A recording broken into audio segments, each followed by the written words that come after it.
আফ্রিদির সাথে আফ্রিদির বন্ধু বিশ্বাসঘাতকতা করছে, এটা নিয়ে সবাই অনেক বেশি কন্ট্রোভার্সি করতেছে। যে জায়গায় আমার নিজের আপন স্বামী, আমার প্রাণপ্রিয় স্বামী আমার সাথে মির্জাফরের মতো আচরণ করে, সেটা আমি কিভাবে মেনে নিই? আফ্রিদির বন্ধু যে আফ্রিদির সাথে বিশ্বাসঘাতকতা করছে, এটা না হয় মেনে নেওয়া যায়, বন্ধু বান্ধব মানুষ, আপন কেউ না তো। যে জায়গায় নিজের প্রাণপ্রিয় আপন স্বামী নিজের সাথে বেইমানি করে, সেটা কিভাবে মানি, সেটা কিভাবে মেনে নেওয়া যায়? মির্জাফরের মতো আচরণ করে মির্জাফর, ঠিক আছে? এটাই হয়েছে বাস্তব কথা।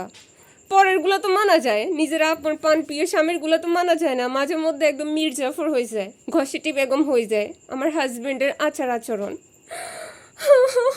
প্রেম করে বিয়ে করে এই অবস্থা হয়ে গেছে। এরকম জানলে জীবনে প্রেম করে বিয়ে করতাম না। বোনেরা, প্রেম করে বিয়ে করিও না, বুঝছো? তোমার জামাই প্রেম করে বিয়ে করলে তোমার জামাই হবে তোমার সব থেকে বড় শত্রু, মির্জাফরের থেকে কম হবে না, বুঝছো? ঘসেটি বেগম থেকে কম হবে না। এখন আমার প্রিয় স্বামী আমার সাথে ঘসেটি বেগমের মতো আচরণ করতেছে, মির্জাফরের মতো আচরণ করতেছে। প্রেম করে বিয়ে করার ফল।